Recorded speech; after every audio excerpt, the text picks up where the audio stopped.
there, welcome back to Build with the Boys. It's time for our weekly catch-up. There's a lot going on this week. Not necessarily a lot going on models, but there's a lot of kind of news and a few bits and pieces coming out, so we'll go through some of it.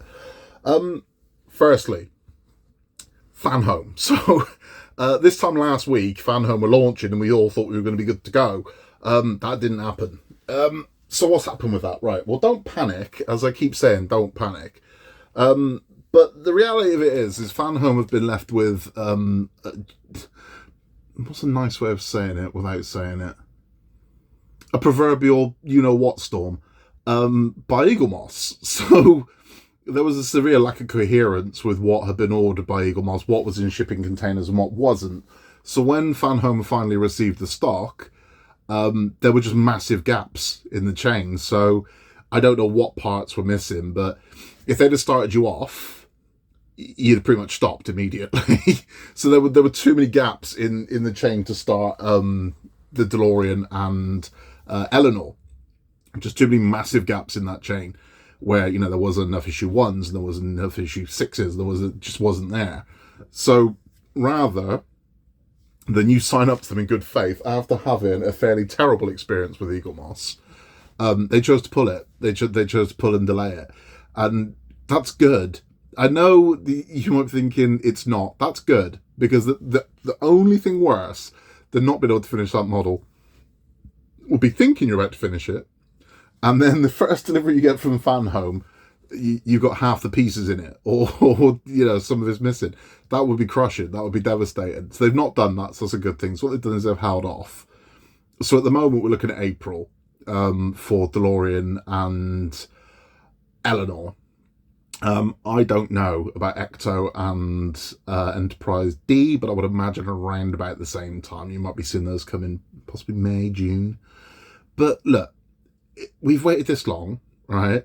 It's going to be all right. It's going to happen. We're going to get the parts. Parts be manufactured as well. That's good. So it's not just buying old stock. Parts be manufactured so they can keep these things going. This is a good thing. We're just going to be patient a little longer. We're going to get to finish these models. It's going to be all right, okay? So that's the way I see it. This is the way I've got to look at it. This is still a positive. Whichever way you want to look at it, still a positive. It is happening. Let's just be patient and let them do their thing. Because as I said, it would suck. It would suck if you signed up to one of these and literally your first delivery was like, I know you wanted to start the DeLorean, but here's part 22, part 38, 66, and 67. You got to be kidding me. That's what it would have been, because that's the kind of incoherence that Eaglemoss had with their stock, which is part of the reason why they went under. But that's where we are. So let's not panic too much about that. Builds we did this week. We had a fairly light week on the channel. Again, I had to go on a business trip at the very last minute. I found out I was going on it about 12 hours before I went. So everything kind of went out the window. But we did get to build the Disney Dolls house, which was nice. So we got to build the next 4 of the Disney Dolls house. So it was 51 to 54, where we've installed the first staircase, and it's looking great. It's looking really nice. That's really coming to life now. It's just a joy to build that one. It really is. It's just a very chill build. I love it. It's just a very relaxed, chilled out build. And it's very different to the other part works that we do, but it's so nice. It's just there's never anything punishing with it. There's never any real disappointment with it. There's no, it's a lot of fun. I recommend it. I really do. What have we got coming up? Well, Batman. The Batman tumbler has shipped. So the Batman tumbler, we got notification that has shipped. So that should be here any day now, really. I mean, that could be here as early as tomorrow. It could be here Friday. It could be here Saturday. Titanic is due to ship on the 9th. So theoretically, we'll have Titanic next weekend, I reckon. Possibly. So we might have the next 4 Titanics as well, which would be good. It'll be interesting because Titanic is really growing now. It's getting big. You can kind of see my Titanic just here. So it'll be, that'll be good. So all looking good, all looking very positive. Going back to Batman quickly, a question that I've had a few people email me about and ask the question too, is will we get a figure for the tumbler? I'll say no. I don't know. I can't say that for a fact, but I would say it's unlikely. with the exception of the Route Master, I've never known them give figures for vehicles, and I can't see them doing it for the Tumbler. But does that mean that you can't get a figure to display your Tumbler? No, it doesn't. I mean, the one thing there definitely is an abundance of out there is Batman action figures, statues, maquettes. There are thousands.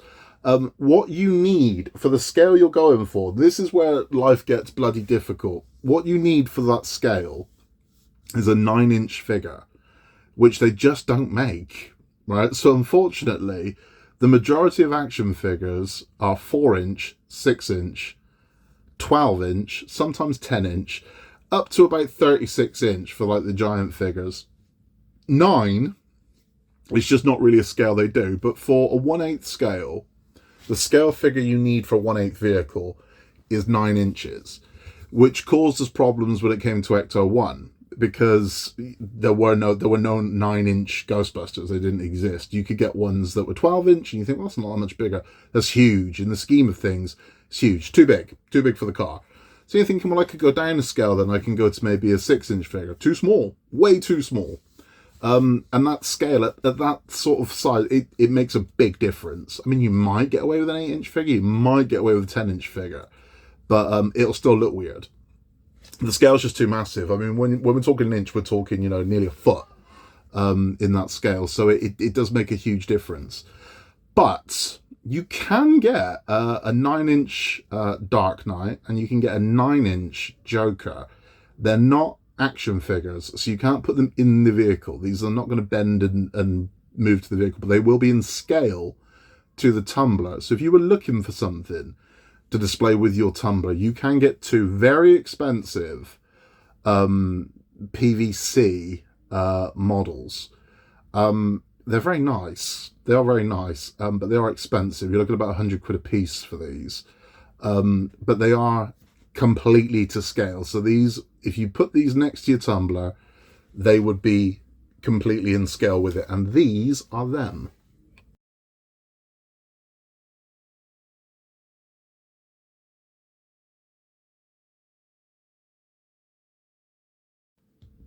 So they're very nice. That's them. But like I said, they're very expensive. They're from Diamond Select. So if you need to find those, you honestly just search 9-inch Diamond Select Batman. They'll come up. So those are the only 2 you can get. They're from Dark Knight Rises. They would fit perfectly with your Tumbler. They are completely to scale. They would work. That's what you need, 9-inch. Something else was announced that you may want to display with your Tumbler. These are very nice. They are not to scale. I can't stress this enough. These are not to scale. These are going to be slightly under scale. These are going to around about 6.3, 6.4 inches. So these are going to be, they're not going to be to scale. But if you wanted a shelf display of kind of the Nolan trilogy, McFarlane Toys have just announced their Dark Knight trilogy Build-A-Figure collection. These are kind of gorgeous. There are 6 to collect. Let me think about that. There's 5 to collect. So you can get 5. If you buy all 5, each one of the first 5 comes with a part to build a 6th. So you only got to build 5. You only got to buy 5, you'll get 6 figures. So you can get the Dark Knight, which looks like this. Pretty nice, right? You can then get the Scarecrow. Now, they don't have, it would appear Cillian Murphy hasn't given his consent to use his likeness. So you can get the Scarecrow, but Scarecrow is masked up, and he looks like this.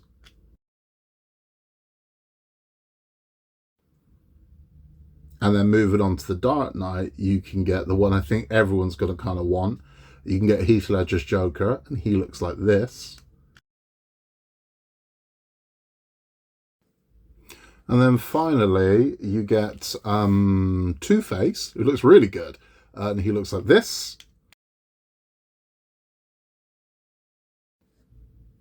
Now, this is the part where there's a little confusion, because they do state that Batman, it's unclear whether or not there are 2 different Batmans in 2 different types of armor, or if there's one Batman that comes with 2 types of armor. So there might be a second Batman in a different type of armor.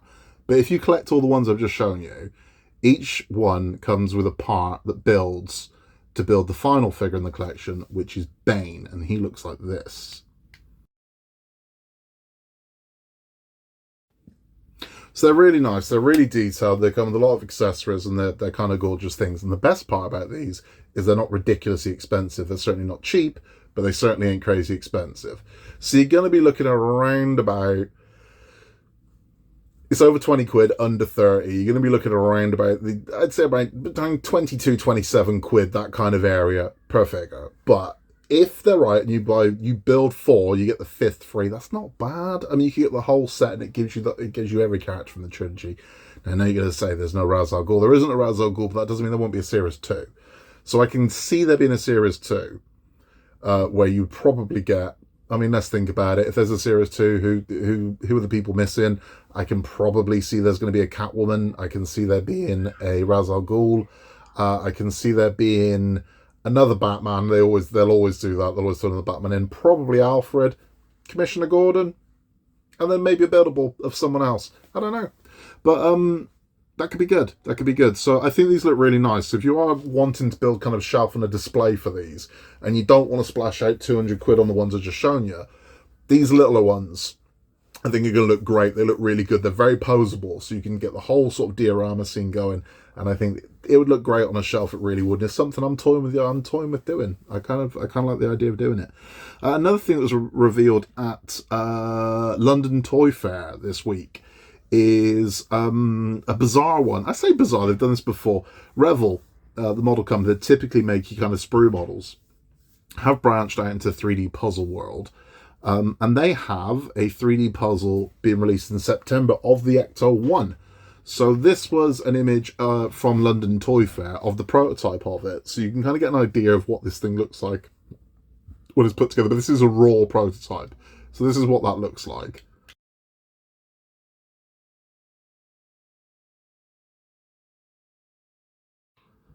But it is available for pre-order on a couple of sites. And on those sites, they've got what I think is an artist's impression of what the finished model will look like. And it looks like this. It's nice, right? It's not huge by any means. It's like 11 centimeters. So we're looking at what, about this big? It's not a massive thing. It's not a huge model. It really is 11 centimeters wide. So it's about that wide. It's about so long. It'd be nice. It'd be a nice thing. It's something I'd certainly be happy with. I don't think I'm going to rush out and buy one. I've got an enormous Ecto I've not been able to finish yet. Thank you, Eagle Moss. But I think it's quite nice. I think it's quite nice. Now, this isn't the first time Revel have done this. They've done a couple of these 3D puzzles so far. They did do a DeLorean. It came out to not much fanfare, but they did do a 3D puzzle of the DeLorean. And this certainly isn't the first 3D puzzle of the Ecto1. There's a bunch of them. So there's another company whose name escapes me, did a very large 3D puzzle of the Ecto1, which was more, they say 3D puzzle. So this is, it's a click to fit model. That's what this is. But the other one that was a 3D puzzle was genuinely a puzzle. It was puzzle pieces, and it made a 3D version of the Ecto, a fairly big one.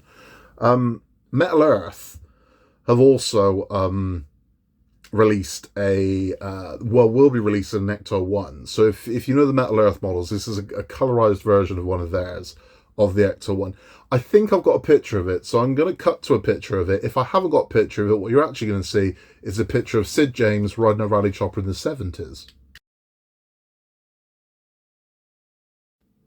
So hopefully you've just seen a picture of the Ecto1 and not a picture of the Carry-On Start riding a rally chopper in the 70s while smoking a pipe.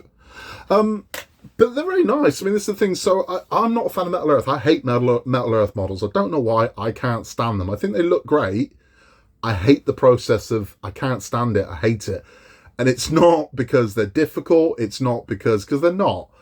It's, I can't stand the feel of them. I don't know why. I just hate the feel of those models in my hand. They feel like you're playing with razor blades. And I've just never been a fan of them. They do look nice. And I've seen, there's a Japanese company, again, whose name escapes me, that make very, very intricate metal models. And they are gorgeous. But no, same thing. I think, for me, Metal Earth models would need to be a lot bigger than what they are. These kind of dainty little... No. I need them to be You know, that's what I need. I'm a big scale modeler. I need big scale models, and these tiny little, nah. I got a bunch of them. People kept buying them for me. I don't know why, but they did. So I have built them. I've built a few of the Metal Earth models. I built I want to say I built a Bat Signal. I built a couple of Transformers, and they're fine. They're nice, but no, it's just not for me. Everything about them puts my teeth on edge. I don't know what it is. I just can't get on with them. Another one that I can't confirm or deny this because I don't know. But those of you that saw the Tilt-A-Whirl, which is up here, and the Magic Swing, which is here, they did 4 rides for this Wonderland amusement park from Rokr, Robot Time. There were 4 originally advertised, but only 3 were ever released. So they did, as I said, Magic Swing, they did Tilt-A-Whirl, and they did the Parachute Drop. But there was a 4th, and the 4th one was the Drop Tower. Massive. It was easily the biggest model they've done, tallest model they've done easily. And they did release a video of it running, and it looked bloody impressive because it wasn't what I thought it was going to be. I thought it was just going to be a winch and pull thing, but it didn't. It worked as a drop tower works. There was an independent arm that came down and grabbed the carousel, lifted it up, and dropped that, and then this would come down, back down, and pick it back up and take it back up again. Bloody impressive, massive, really pretty looking. But it got pulled, and the reason why they said it was too complicated, they said it was overly complicated, and it wasn't quite working the way I wanted it to work. And there was a concern that they'd sell these sets and people wouldn't be able to build it. I would have liked the challenge myself, but maybe they were right. Maybe it was just there's no way, because it looked bloody intricate from what I saw of it. However, they have released an image including this one in it, which is something that they only did once and then pulled it. Every other image after this wasn't on there, but they have just released this image where you can see the drop tower in the background. Now, I actually had a better picture of the drop tower where you could see a lot more to it. I think I've still got that image. If I have, this is it. Now, if I haven't still got it, what you're actually going to see is a picture of Sid James smoking a pipe whilst riding a rally chopper from the 70s. So again, hopefully you've just seen a very, very close-up picture of the drop tower, not a picture of Sid James riding a rally chopper smoking a pipe in the 70s. We've got more coming up. So we will have the Sakura Densha, I don't know how to say it, book nook is coming up on the channel. I also found out what it means. So Sakura Densha is Sakura's blossoms. So Sakura blossoms, and Densha is electric train. So it literally translates into blossom train, which is what it is. It's a train driving through a blossom field. It's very nice. It's the only one of the 4 book nooks I haven't built yet, so I'm looking forward very much to building that one. We will have, from those pictures you just saw, the parachute tower will also be coming up on the channel. Titanic will be coming up on the channel. R2-D2, I know I keep saying it, but we have ploughed through a lot of R2-D2s. There is a lot of R2-D2 coming up. The crochet, again, is coming up on the channel. And we have loads more coming up. What we've been watching is The Last of Us. If you haven't watched The Last of Us yet, I cannot recommend it enough. It is absolutely bloody superb. It is the best thing on television at the moment. We're 4 episodes in, and each episode has got better and better and better. And we are absolutely loving it. Check it out. If you haven't played the games, you'll still enjoy it. If you have played the games, it's amazingly faithful to the games. It's remarkably close to the games. And it's good that those of us that are gamers that have played these games now get to see everyone else experience what we experienced years ago. We're like, yeah, no, this is good stuff. This is really good stuff. This is why we play them. But it's a beautiful show. It's been fantastic. It's been accurate enough, but then took creative license enough with characters where it needs to. Because naturally, a game is not going to work directly on film. You do have to use an element of creative license, and I think that's where a lot of the video games have fallen apart. The adaptations, they've either gone one way or the other. They've either took so much creative license that it no longer represents what it was supposed to be. I mean, my citation for that would be Resident Evil, the first Resident Evil Milla Jovovich films, and then all of the Milla Jovovich Resident Evil films were were very, very, very loosely Resident Evil. They featured some zombies, they featured some character names and stuff, but they were nothing like a Resident Evil game. They didn't play like one, they didn't look like one, it just wasn't, it wasn't there. And then you got the opposite, where they stick so close to the source material that the movie's bad, because you're like, well, this doesn't work. As a film, this doesn't work, because I'm not, as an example of this, if you're playing, right, a good example of this would be Red Dead Redemption. If you're playing Red Dead Redemption, and you're just riding through forests looking for things to do, you're playing it, so you're involved, you're looking for random things to do. No one's going to want to watch that. No one's going to want to watch someone riding through a forest for an hour looking for random people to rob. That's not a movie. So this is what I'm saying. You do have to take a degree of creative license with these things. And I think The Last of Us has found a perfect balance. They've took the story of it. They've added characters where characters need to be added, because the bulk of the game is very walkie and talky. It is. So you have to move. There has to be a narrative. It can't just be go here, shoot this guy, get this, come back. There has to be a narrative to the show. And I think they found a perfect balance for that. I really do. Cannot recommend it enough. Honestly, it's absolutely fantastic. And yeah, really good. Really, really good. That is about all from me for this week. We will be... I've had messages about live streams.